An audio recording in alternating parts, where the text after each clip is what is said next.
नमस्कार, मैं Atiq Khan, the leader Hindi में आपका स्वागत है।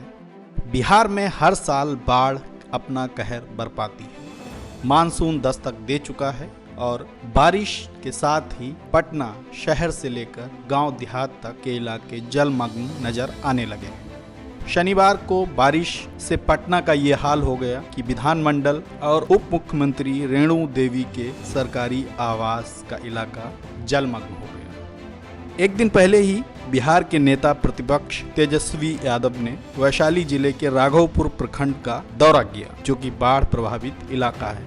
तेजस्वी यहां कटान वाले इलाके में गए, नदी के तट पर भी पहुंचे और वहां के लोगों से बातचीत की। इस दौरान तेजस्वी यादव ने पत्रकारों से बातचीत में कहा कि 2017 के आसपास यहां करीब 88 करोड़ की लागत से मरम्मत कार्य कराए गए थे ताकि इलाके के लोगों को बाढ़ से बचाया जा सके। उसके बाद से अब तक कोई काम नहीं हुआ है।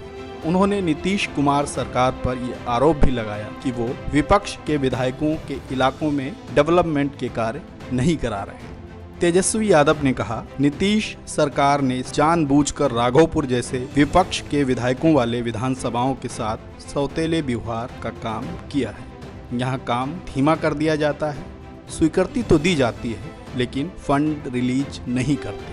काम करने वालों को फटकारा जाता है और परियोजनाओं को ठंडे बस्ते में डाल दिया जाता है।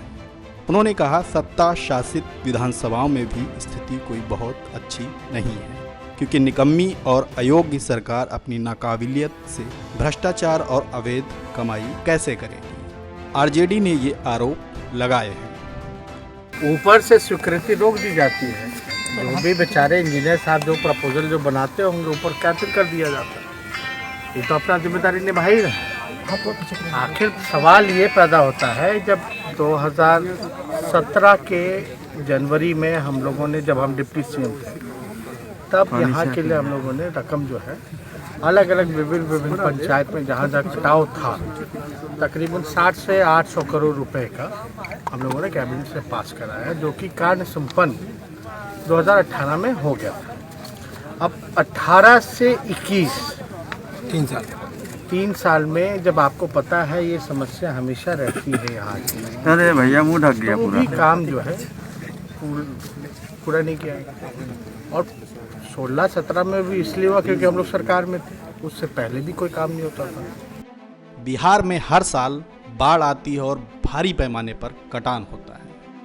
इस बार बरसात के मौसम के साथ ही बिहार के तटीय इलाकों में बसे लोगों में चिंताएं बढ़ने लगती हैं। उन्हें डर सताने लगता है कि इस बार भी बाढ़ उनकी जमीन, घर-बार और गांव को तहस नहस कर देगी। 1979 से जो डेटा बिहार में रिकॉर्ड किया गया है, उसके बाद अगर बिहार को पलट कर देखते हैं तो हर साल यहाँ बाढ़ का खतरनाक मंजर दिखाई पड़ता है, जिसमें हजारों की संख्या में लोगों ने जानें गंवाई हैं और कई हजार हेक्टेयर भूमि बाढ़ के कारण नदियों में समा चुकी है। इसके बावजूद बिहार में बाढ़ की समस्या बरकरार है और उसका स्थायी समाधान तलाशने की कोशिशें परवान नहीं चढ़ पा रही। विपक्ष का सरकार पर यह आरोप है कि सरकार पूरे साल बाढ़ को रोकने के लिए प्रभावी काम नहीं करती है और बारिश के समय उसे बाढ़ की याद आती है। यही वजह है कि राज्य में बाढ़ की समस्या दूर नहीं हो पा रही है और हर साल हजारों लाखों लोगों की जिंदगी इससे प्रभावित होती है।